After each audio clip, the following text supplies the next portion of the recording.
मेरी love story की शुरुआत उस समय हुई जब मैं एक डिलीवरी बॉय की जॉब कर रहा था। एक दिन मुझे किसी दूर के एरिया में डिलीवरी करने के लिए भेजा गया क्योंकि उस एरिया में जो डिलीवरी बॉय जाता था उसकी तबीयत खराब थी। मैं उस एरिया के सारे पार्सल लेके गया और सभी को एक एक करके कॉल करने लगा। एक पार्सल कृति नाम का था। मैंने उसे 3 बार कॉल किया लेकिन उनका कोई रिप्लाई नहीं आया। मैंने सोचा कि इसे थोड़ी देर बाद कॉल करूंगा और फिर मैंने बाकी बचे हुए पार्सल पे कॉल करना शुरू कर दिया। मैं अब लगभग पार्सल डिलीवर कर चुका था तो मैंने उस बचे हुए कृति नाम के पार्सल पे दोबारा कॉल किया। इस बार उन्होंने कॉल रिसीव किया। मैंने कहा मैम आपका पार्सल आया हुआ है, इसे बैंक कॉलोनी में कहाँ पे देना है? तो उन्होंने जवाब दिया कि आपको तो मेरे घर का एड्रेस पता है ना।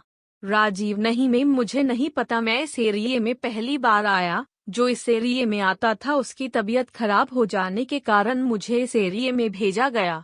कृति ठीक है, आप ऐसा करो, बैंक कॉलोनी में एक शिवजी की मंदिर है। मंदिर से 2 घर आगे एक ब्लैक कलर का गेट मिलेगा, आप वहीं पे आ जाओ। थोड़ी देर बाद मैं ब्लैक गेट के पास पहुंचकर कॉल किया। कृति गेट के बाहर आई। मैंने उसे पार्सल दिया और उसने मुस्कुराते हुए मुझे धन्यवाद बोल के अंदर चली गई, लेकिन तुरंत वह बाहर आई। मुझे बोला कि कल मेरा एक और पार्सल आने वाला है, अगर कल आप आओगे तो यहीं पे आ जाना। मैंने कहा ठीक है मैम, मैं यहीं पे आ जाऊंगा। अगले दिन जब मैं ऑफिस गया तो मैंने देखा कि कृति नाम का पार्सल आया हुआ है। थोड़ी देर बाद मैं उस एरिया के सारे पार्सल लेके निकल गया और जैसे ही मैं उस एरिया में पहुंचा तो मेरा पास एक कॉल आया। मैंने कॉल रिसीव किया और वह पहला कॉल कृति का ही था। उसने जल्दबाजी में मुझसे कहा कि आप अभी कहाँ पे हो? कृति नाम का एक पार्सल होगा, क्या आप मुझे वह पार्सल तुरंत डिलीवर कर सकते हो, क्योंकि मुझे अभी अर्जेंट कहीं पे जाना है। मैंने कहा ठीक है मैम, मैं 10 मिनट के अंदर आपके घर के पास आ जाता हूँ।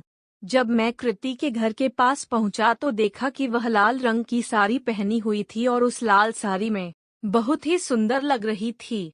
वह मेरे पास आई और मैंने उसे पार्सल दिया। उसने मुझे कहा कि अभी मुझे तुरंत अपने फ्रेंड के शादी में जाना है और आपने मुझे समय पे पार्सल दे दिया, धन्यवाद, और इतना कहकर वह चली गई। मैं तो उसकी मधुर सी आवाज और मासूम से चेहरे का कायल हो गया। अब मैं सिर्फ यही सोच रहा था कि अगली बार उसका पार्सल कब आएगा। 2 दिन के बाद उसका पार्सल फिर से आया। इस बार मैं बहुत खुश था, पता नहीं क्यों, शायद मैं कृति को पसंद करने लगा था। जैसे मैं वहां गया तो सबसे पहले कृति को ही पार्सल दिया। मैंने डरते हुए उससे पूछा आप अभी किस क्लास में हो? कृति मैं ग्रेजुएशन 2nd ईयर में हूँ, लेकिन आप ये क्यों पूछ रहे हो? राजीव नहीं, बस ऐसे ही। कृति अंदर चली गई और बालकनी से मेरी तरफ देखने लगी। मैं भी उनकी तरफ देखकर मुस्कुराया और वहां से चला गया। अब मैं पार्सल बांटकर घर आ गया और कृति के बारे में ही सोचने लगा। मेरी आंखें बस उसी को देखना चाह रही थी।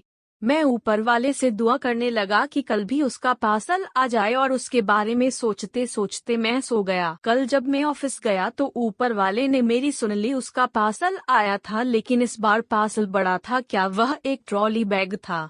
मैंने सबसे पहले उस एरिया के सारे पार्सल को छांटकर बैग में डाल दिया और उस बड़े पार्सल को बैग में बांध कर ले गया। मैं कृति के घर पहुंचकर उसे कॉल किया। थोड़ी देर में वह बाहर आई और उसने देखकर बोला कि ये बड़ा पार्सल आप बाइक पे ही लेके आ गए। मैंने सोचा कि इस बार इनका फोन नंबर ले लेता हूँ, तो मैंने उससे बोला कृति मैम, कभी कभी मैं आपको कॉल करता हूँ तो इस कंपनी नंबर से कॉल कनेक्ट नहीं होता। ऐसा करो, आप मुझे अपना पर्सनल नंबर दे दीजिए, अगर कभी कॉल कनेक्ट न हो तो मैं आपके पर्सनल नंबर पे कॉल कर सकूँ। जिम कृति ठीक है, आप लिख लो मेरा नंबर। वैसे आपका नाम क्या है? राजीव, मेरा नाम राजीव है। उसका फोन नंबर मिलते ही मेरे दिल की धड़कनें बढ़ने लगी और उस दिन मेरे खुशी का ठिकाना नहीं था। मुझसे अब रहा नहीं गया और मैंने रात को ही मैसेज करके अपने दिल की बात कृति को बता दी। सुबह जब कृति ने मैसेज को पढ़ा तो मेरे पास कॉल किया और उसने मुझे से कहा आप वही राजीव डिलीवरी बॉय बोल रहे हो ना? राजीव हाँ, मैं वही बोल रहा हूँ। कृति देखो, आपने जो मुझे मैसेज किया वो सही नहीं है।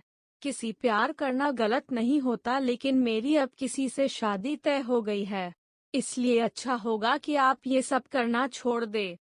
राजीव, ये सब सुनकर मैं उसे कुछ बोल ही नहीं पाया। बस मेरे सारे सपने मेरे आंखों के सामने ही टूट गए।